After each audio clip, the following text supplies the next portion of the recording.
If you want to go and sell an asset on a centralized exchange, there's a market maker who will make a market for you and basically sell or buy that asset for you. But on a decentralized platform, the whole idea is there is no, third-party intermediaries. What's the number one secret or even step one to understanding how to be a liquid provider of crypto in that space? Well, I think actually what really helps people to understand, you have to take a little bit of a step back and think first about like how centralized exchanges work. Basically, like if you want to go and sell an asset on a centralized exchange, there's a market maker who will make a market for you and basically sell or buy that asset for you. But on a decentralized platform, the whole idea is there is no, third-party intermediaries. So as a result of that, what they have kind of as a solution, they've incentivized people to essentially lend out their own cryptocurrency to make a market in different cryptocurrency assets. And the way they incentivize that is by paying you fees.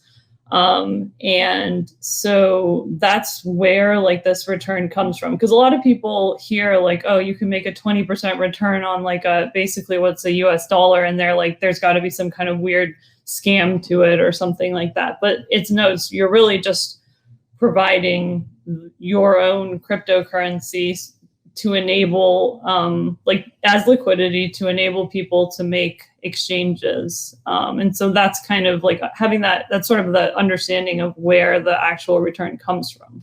Those fees. So let's pull this out a little bit, right? So I have 25,000 or so and a couple coins, okay? Personally, right? So I show up and I go, Emily, I've got like 25,000 and it's been doing pretty good. It's making some money, but I'd like to put this stuff to work for me and start making either some cash flow, some interest.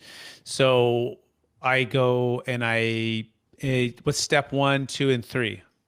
So there's a few steps. First of all, most people's cryptocurrency is something like Bitcoin or Ethereum. You can actually do this strategy with those coins, but since we're talking about using stable coins, what you would need to do first is obtain some actual stable coins. Those are things like USDC, USDT, DIA. There's many of them. You can find a list of them, and you can obtain those on centralized exchanges like Coinbase.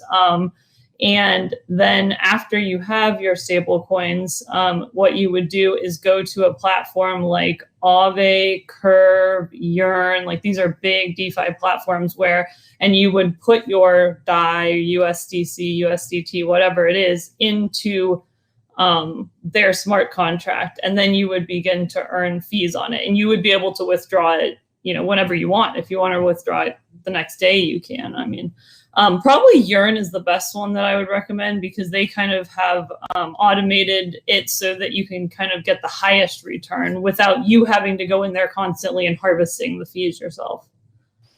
Excellent. And how do you spell that last one to make sure I have that? Yearn, it's YEARN. I guess it's Yearn. All right. So again, 25,000. I'm like, okay, sweet. And I transferred into some stable coins. It's just called USDC. And yes. I traded my Bitcoin, my Ethereum, whatever, right? Now it's in USDC. Now I move it over to Yearn, okay? Yes. And I put it on Yearn and I click automate, I click lend, I click, click deposit, I believe. Yeah, deposit. Sure. But then as far as getting the returns going, like what does that look like? That's all you do. I mean, it'll just start generating after that. And then whenever you want to withdraw it, you'll be able to withdraw whatever you put in plus whatever you've earned. Got it. And that'd be taxed really ordinary, simple. Yes. Ordinary income tax, right?